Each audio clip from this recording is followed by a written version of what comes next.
My name is Katherine Monroe. I'm 52 years old. At 10:19 on the morning of October 3rd, I sat at the head of a glass conference table on the 32nd floor of the Vellum Tower in Chicago, listening to my ex-husband explain why his firm deserved a $7 million consulting contract. He did not know I would be in the room. That was obvious from the way his voice changed halfway through the first sentence.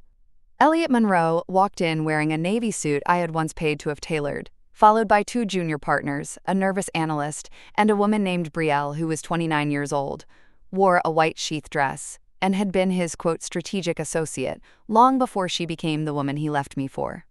6 months earlier, in our kitchen at 7:42 on a rainy Tuesday evening, Elliot had stood beside the marble island and said, "Katherine, be realistic. You're 52.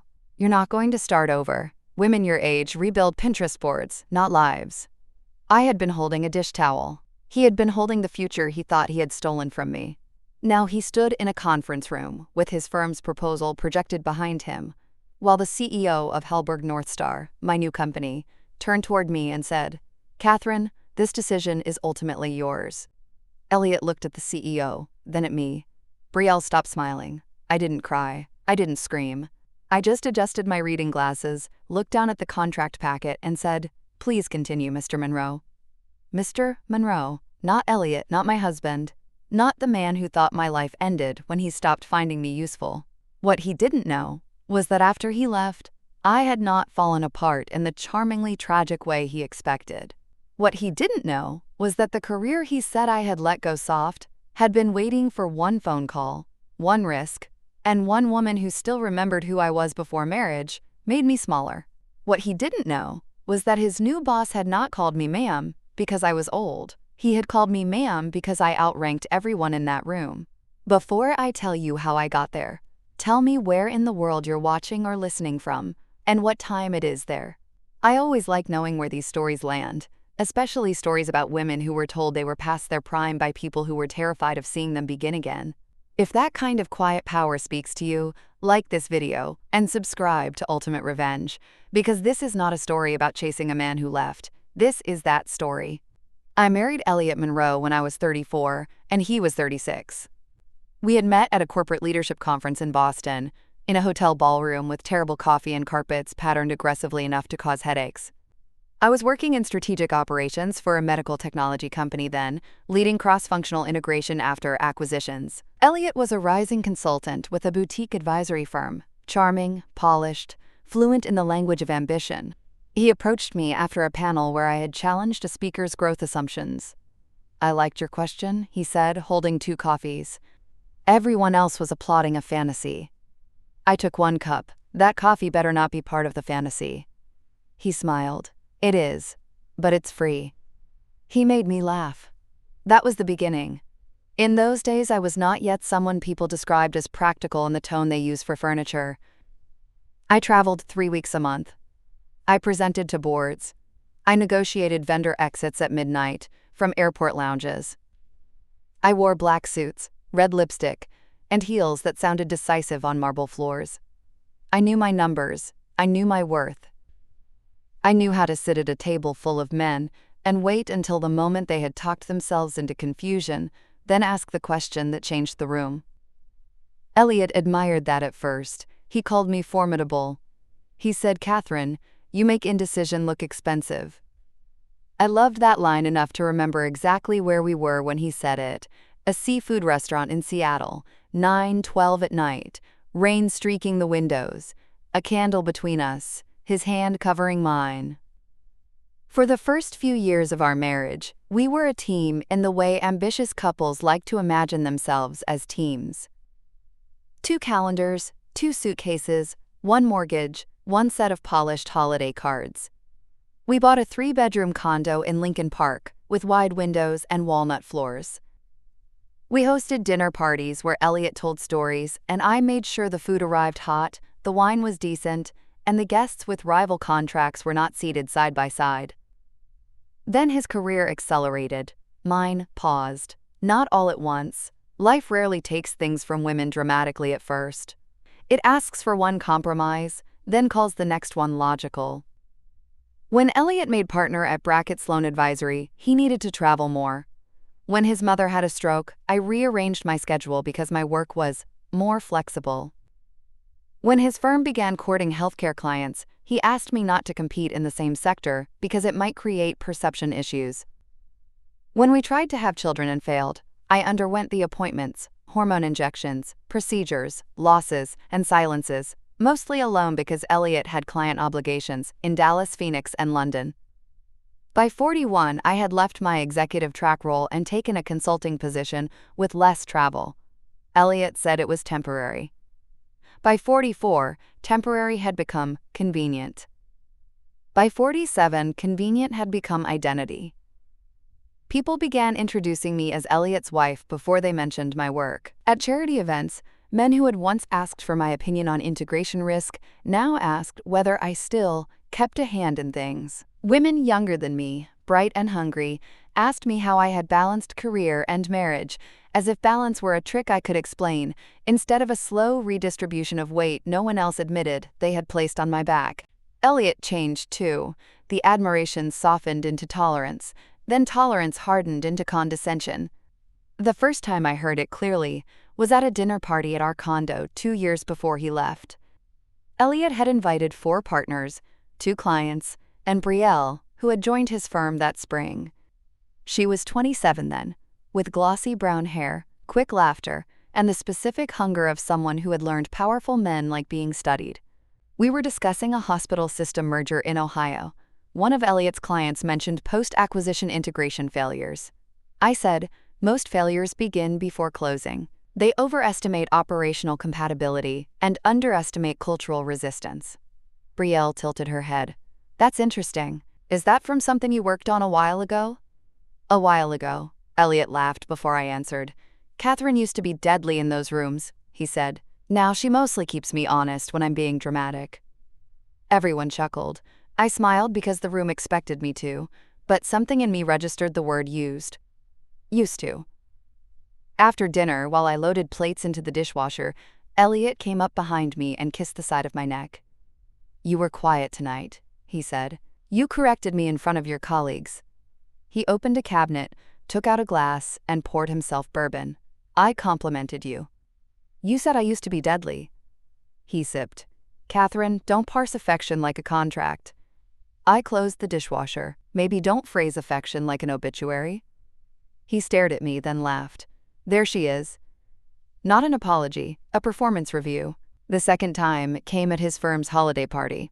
It was December 15th at 8:30 in the evening in a private club with dark wood walls and portraits of men who looked like they had never been interrupted by laundry. I wore a silver dress I had bought for myself. Elliot said I looked very elegant for our age. Our age. He was 54, but somehow his age remained experience while mine became caution. Brielle was there in emerald satin, laughing with the managing directors. I watched Elliot watch her. Not with lust exactly, with recognition. She reflected back the version of him he wanted to believe was still ascending without cost. A junior consultant approached me near the bar and said, Mrs. Monroe, Elliot says you were in strategy before moving into lifestyle consulting. Lifestyle consulting. I nearly spilled my wine. I was Senior Vice President of Strategic Operations at Marrow Medical Systems, I said. He blinked. Oh, wow. Elliot made it sound like you did, softer advisory work. Softer. I looked across the room at my husband, who was leaning close to Brielle while she touched his sleeve. I counted. 1 touch. 2. 3. The third time was private. Private cruelty is more efficient because there is no audience requiring subtlety. It was February 10th, 6:38 in the morning. I had been asked by an old colleague to interview for a senior operations role at a growth stage medical logistics company. I mentioned it while making coffee. Elliot looked over his phone. Full time? Yes. At your level? My level? He set the phone down. Katherine, I'm just asking. Those roles have changed. The pace is different now. I know the pace. You knew it 10 years ago. I stood at the counter, with the coffee pot in my hand. He softened his voice as if kindness could perfume insult. I don't want you setting yourself up to feel irrelevant. Irrelevant. That word did not land loudly. It landed deeply. I poured coffee into his mug because the motion kept my hand from doing anything else. I have a call with them at 11, I said. He sighed. Of course you do. I took the call. I did not get the job. Not because I could not do it. Because halfway through the interview, I heard Elliot's voice in my head saying irrelevant. And for the first time in my professional life, I answered too carefully, too apologetically, too gratefully.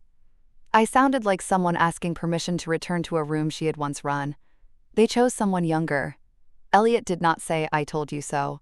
He did not need to. His comfort did it for him. The affair became undeniable in March.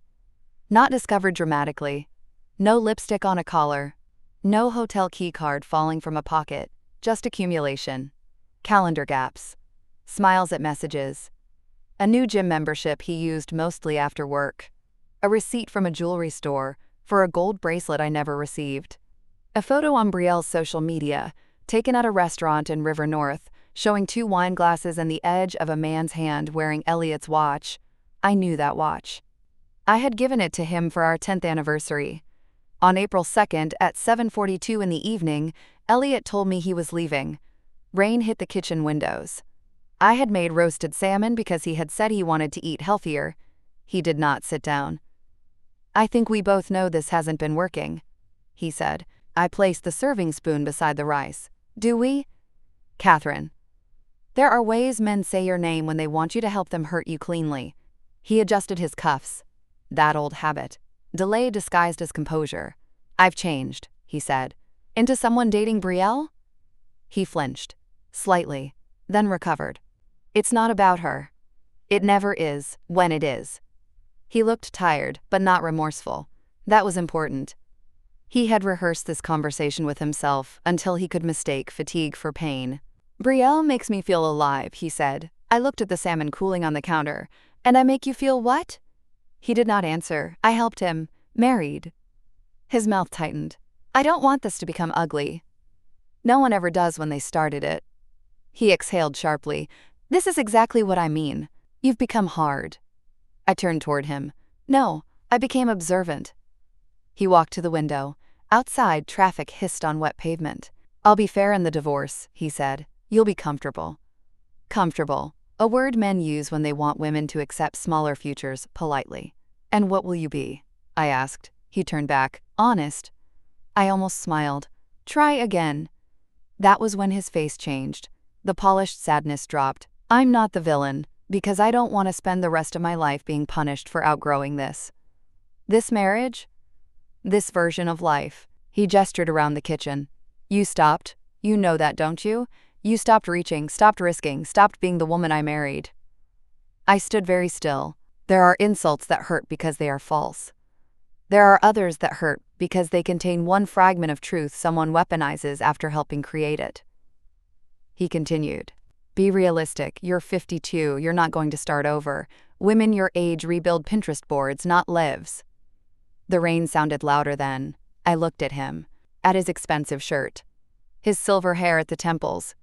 His wedding ring still on his finger, though he had already removed himself from the marriage. His certainty that my future was something he could narrate because he had lost interest in appearing in it. I didn't cry. I didn't scream.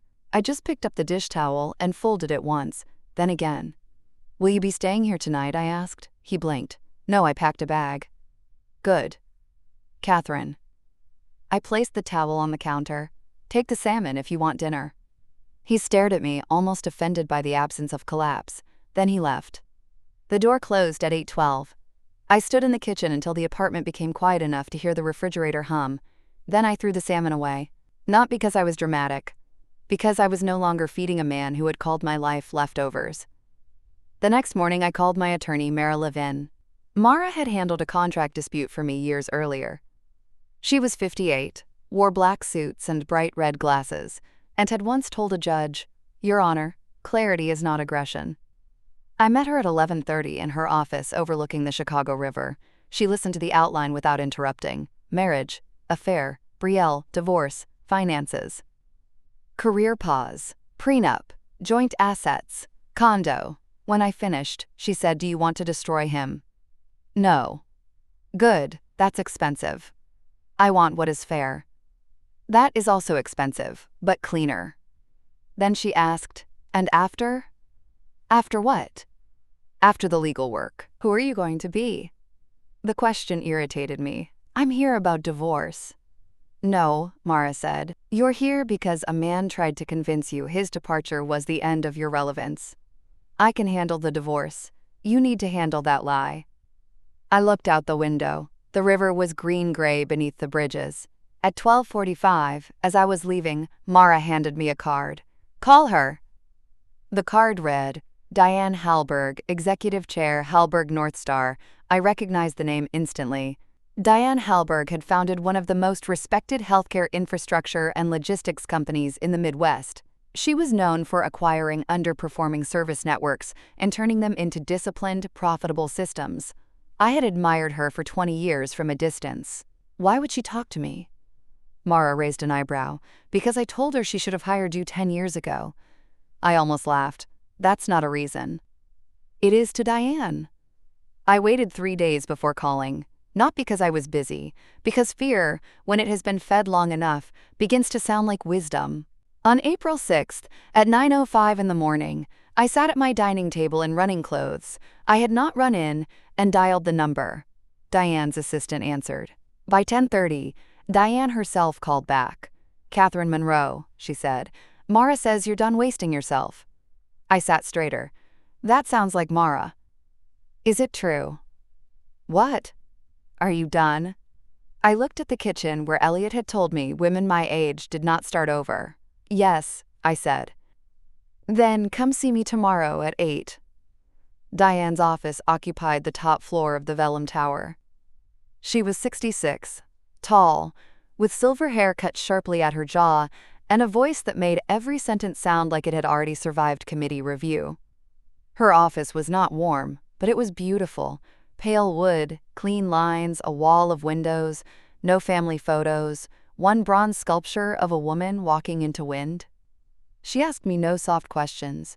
Why did you leave Marrow? Marriage, fertility treatments, a mother-in-law stroke, a husband whose career became the sun. Do you regret it? Yes. Good. Regret is only useless when you decorate it. She slid a folder across the desk. I'm acquiring a network of rural surgical supply distributors across 5 states. Operationally messy. Contractually bloated. Culturally defensive. The board wants an integration lead with teeth. The CEO wants someone who can scare vendors without sounding theatrical. I want someone who remembers what work is for. I opened the folder. Numbers, systems, routes, staffing redundancies, vendor conflicts, deferred compliance risks. It was the first time in years that a document made my whole mind wake up. Diane watched me read. At 8:27, I said, your biggest risk is not distribution. It's middle management loyalty to legacy vendors. Diane's eyes sharpened. Go on. I did. For 31 minutes, I forgot Elliot, forgot my age, forgot Brielle, forgot the divorce, forgot the kitchen. I became again the woman who could see the fracture lines beneath polished projections. When I finished, Diane leaned back. Interim Chief Integration Officer, she said. 6-month contract, brutal hours, board exposure. If you're mediocre, we part politely. If you're good, we talk permanent. I looked at the folder. Compensation? She smiled faintly. Still formidable. I met her eyes. More than formidable. She laughed once. Good, there she is. Those words could have wounded me because Elliot had once said something similar. But from Diane, they did not sound like nostalgia. They sounded like recognition. I started April 15th. The first month nearly broke me. Not emotionally. Physically. I was out of practice with the pace. 10-hour days became 12. Vendor calls at 6 in the morning. Site visits to Indianapolis, Peoria, Madison, and Des Moines. Board updates. Spreadsheet rebuilds. Contract disputes. Legacy managers who smiled at me and copied male colleagues for confirmation. I bought new suits. I cut my hair to my shoulders. I stopped apologizing for asking precise questions. At first, people tested me. A regional director named Grant called me Kathy during a meeting on April 22nd. I said, "Katherine." He smiled. "Right, Kathy." I closed my folder. "We can continue when you know my name." The room went silent. He did not call me Kathy again. A vendor representative tried to walk me through a pricing model as if I had never seen a margin table. I let him finish, then pointed out 3 hidden escalation clauses and 1 rebate structure that violated the acquisition terms. He stopped smiling. A board member asked whether my integration timeline was ambitious for someone re-entering at this level. Diane looked at me. I said, "The timeline is ambitious because the company is inefficient, not because I am old." Diane did not smile, but later she sent me a text. Good. I built it in silence. Not secret silence. Disciplined silence. I woke at 5:30. Walked 3 miles along the lake before work. Read every contract. Rebuilt every reporting framework. Met warehouse supervisors in break rooms instead of conference rooms, because people who move boxes know more about operations than executives who move blame. I learned names. Nadine in accounts payable, who knew which vendors always invoiced late. Rosa in dispatch, who could predict route failures from weather patterns faster than software. Bill in Peoria, who had been ignored for 6 years while warning about a cold chain risk that could have cost the company millions. I listened. Then I acted. By June, we had identified $2 million in waste. By July, we renegotiated 9 vendor agreements. By August, we consolidated 3 redundant systems and reduced fulfillment errors by 22%. By September, Diane offered me the permanent role, Chief Operating Officer of Hallberg North Star's Healthcare Logistics Division. I signed the contract at 4:10 on September 12th. Then I sat alone in my office and cried for 90 seconds. Not because I was sad, because I had found myself still there. Under the years, under the accommodations, under the polite reductions, under the man who mistook my pause for an ending, still there. The divorce proceeded in parallel. Elliot expected me to be emotional, then reasonable, then grateful. He was wrong in all 3 directions. He wanted the condo sold quickly because Brielle disliked his temporary apartment. I agreed to sell, but not undervalue. He wanted to keep certain investments because I managed them. Mara showed documentation that marital funds built them. He wanted spousal support minimized because I was capable of earning. I accepted that description and provided my new contract. When he learned my compensation, he called at 9:28 on a Wednesday night. "You didn't tell me." "I wasn't required to." "Hallberg North Star?" "Yes." "In what capacity?" "Executive." He was silent. Then he said, "That's sudden." "No. It's recent." He exhaled. "Katherine, don't make this hostile." "I'm not. You know what I mean." "I usually do. That was part of the problem." He changed tactics. "I'm glad for you." "Thank you." "I mean it." "All right. I always knew you were capable." That sentence deserved a museum. I looked around my apartment, now half-packed for sale. Boxes labeled books, kitchen, office. No box labeled years lost, though perhaps there should have been. "No," I said. "You always knew I was useful. Capability became inconvenient when it no longer served your story." He sighed. "This is what I mean. You can't let anything be simple." "Some things are simple. The divorce agreement is due Friday." I hung up. By late September, I knew Brackett Sloan Advisory was bidding for a major operations restructuring contract with Hallberg North Star. Their proposal came through procurement first, then strategy review. I saw Elliot's name on the team roster at 6:45 on a Monday evening. Elliot Monroe, senior partner. Brielle Carter, principal. Of course she had been promoted. Men love turning affairs into mentorship when paperwork needs a cleaner title. I considered recusing myself, not because I could not be objective, because I knew how it would look. I took the matter to Diane. She read the roster, then looked at me over the top of her glasses. "Can you evaluate the proposal fairly?" "Yes." "Are they the strongest bidder?" "No." "Then evaluate it fairly." "Diane." She closed the folder. "Katherine, Men have been approving contracts for friends, golf partners, sons-in-law, and former mistresses for a century, and calling it business judgment. You can review a proposal from your ex-husband without fainting. I almost smiled. Understood. Also, she added, their pricing is arrogant. It is. Good. Make them defend it. The final vendor presentation was scheduled for October 3rd at 10 in the morning. I arrived at 8:20, wearing a charcoal suit, ivory blouse, and the watch I had bought myself after signing the COO contract. The conference room was prepared with water glasses, printed packets, and a screen displaying Hellberg North Star contract review session. Diane sat to my right. The CEO, Marcus Vale, sat to her right. Marcus was 48, precise, polite, and young enough to still believe efficiency could be achieved through better dashboards. He respected Diane, which made him smarter than many CEOs. At 9:58, the glass doors opened.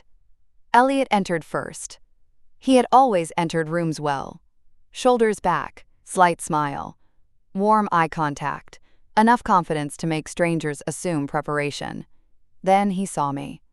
One step faltered, just one. But I saw it. So did Brielle. She was behind him, carrying a tablet. Her eyes moved from me to the nameplate in front of my seat. Katherine Monroe, Chief Operating Officer. Her face did not fall. Women like Brielle recover quickly. But her smile lost its shine. Marcus stood. Mr. Monroe, welcome, Ms. Carter. Team, please come in. Elliot shook his hand. Thank you, Marcus. We appreciate the opportunity. Then Marcus turned slightly. You know Diane Hellberg, of course. And our COO, Katherine Monroe. Elliot looked at me. For a second, I saw every kitchen insult return to him. Too old. Not gonna start over. Pinterest boards, not lives. He extended his hand. Katherine. I stood and shook it. Mr. Monroe. His fingers were cool. Brielle said brightly, Mrs. Monroe, lovely to see you. I looked at her. It's Ms. Monroe professionally. A small silence. Marcus gestured to the screen. Please begin. The presentation started badly because Elliot could not stop noticing the room had changed shape around me. He spoke too quickly through the opening. Brielle took over the market analysis, which was polished but shallow. Their junior analyst clicked to a slide showing projected savings based on vendor consolidation. I raised one hand. Pause there. The analyst froze. Elliot said, Of course. Your savings estimate assumes full vendor cooperation within 90 days. Where is the resistance model? Brielle answered. We built in a standard friction coefficient based on comparable engagements.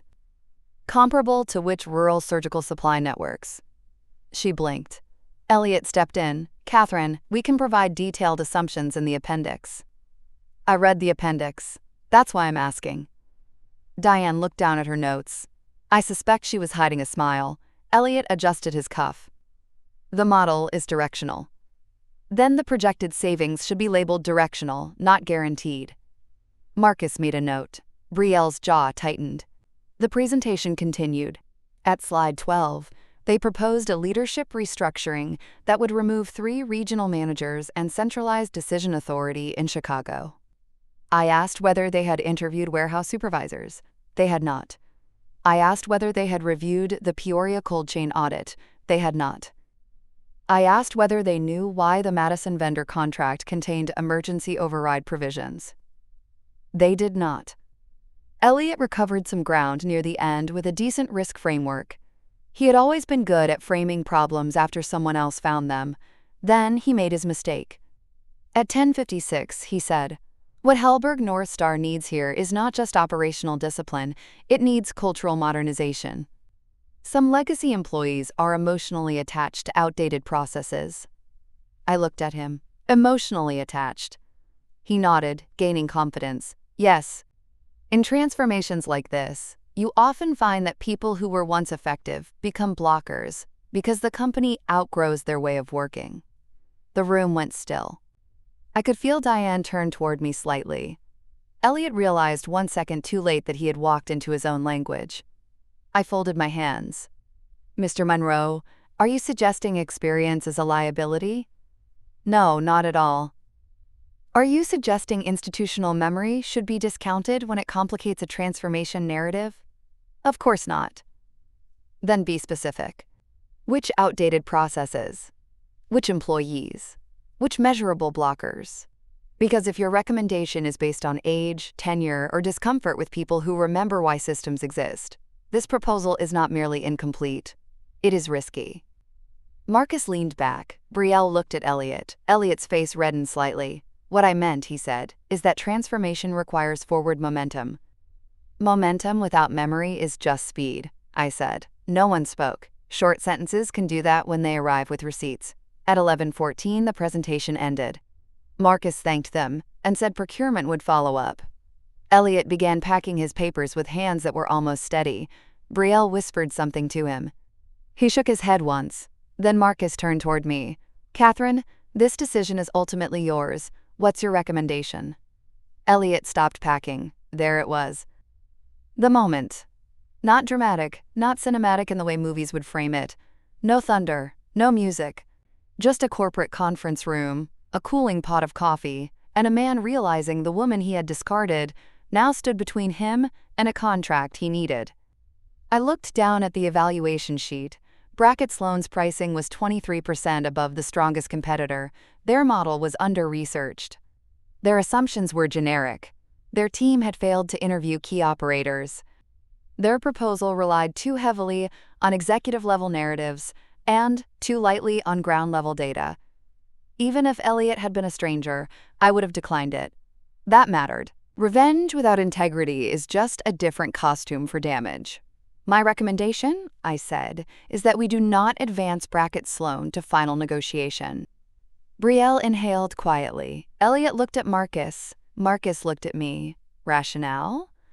I turned one page. Pricing misalignment, insufficient site-level diligence, unsupported savings assumptions, over-reliance on centralization, weak resistance modeling, and a concerning tendency to characterize experienced personnel as obstacles without evidence.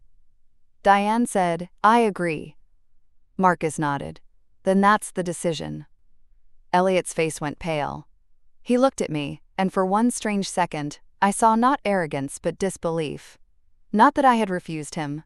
That I had done it calmly, professionally, and with reasons he could not dismiss as bitterness. He said, May we respond? Marcus looked at me. I said, You may submit written clarifications by Friday. The decision will stand unless those clarifications materially alter the evaluation.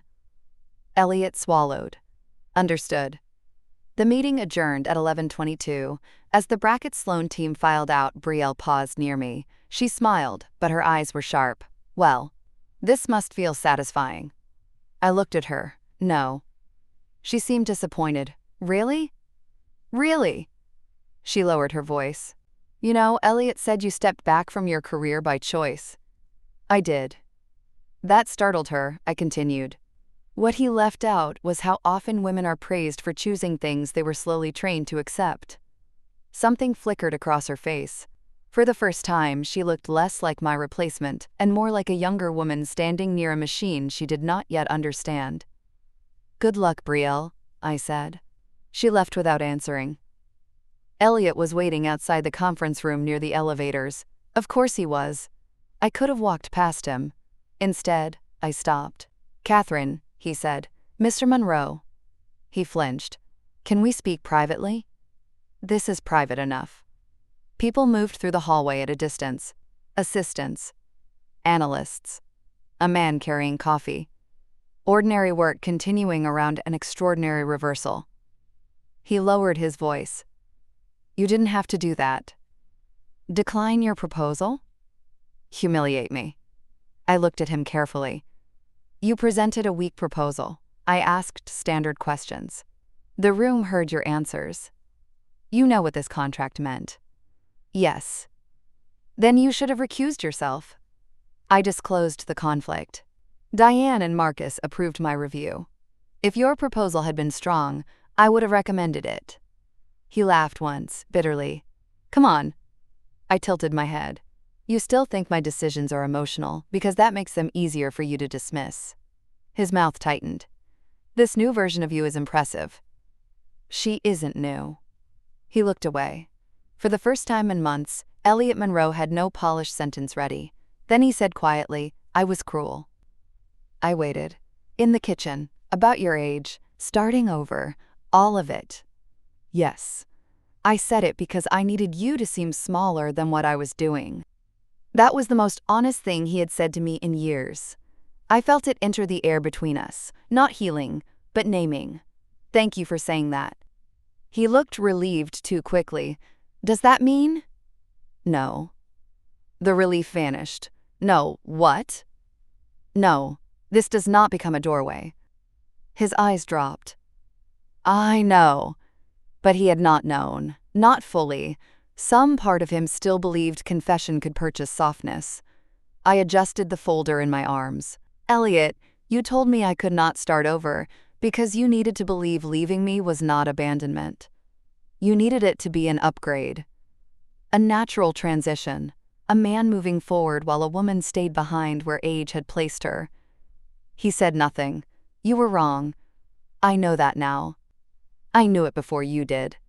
The elevator opened behind him. I stepped past him. Before the doors closed, he said, "Katherine."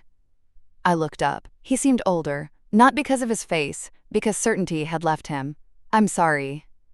I nodded once. Then the doors closed. The aftermath did not explode. Corporate decisions rarely do. They move through emails, procurement notes, calendar cancellations, and men suddenly becoming less available for follow-up calls. Sloan submitted clarifications by Friday. They did not materially change the evaluation. The contract went to a smaller firm led by a woman named Priya Nair, whose team had visited 4 warehouses, interviewed 23 employees, identified the cold chain issue independently, and priced the work without arrogance. At the final approval meeting, Marcus looked at me and said, "Good call." Diane waited until he left, then said, "That must have been strange." "Yes." "Did you enjoy it?" I thought about Elliot's face. "No." "Good." "Why good?" Because enjoyment would have made it about him. This was about standards. That is why I admired Diane. She knew the difference. The divorce finalized on November 17th at 2:30 in the afternoon. The condo sold.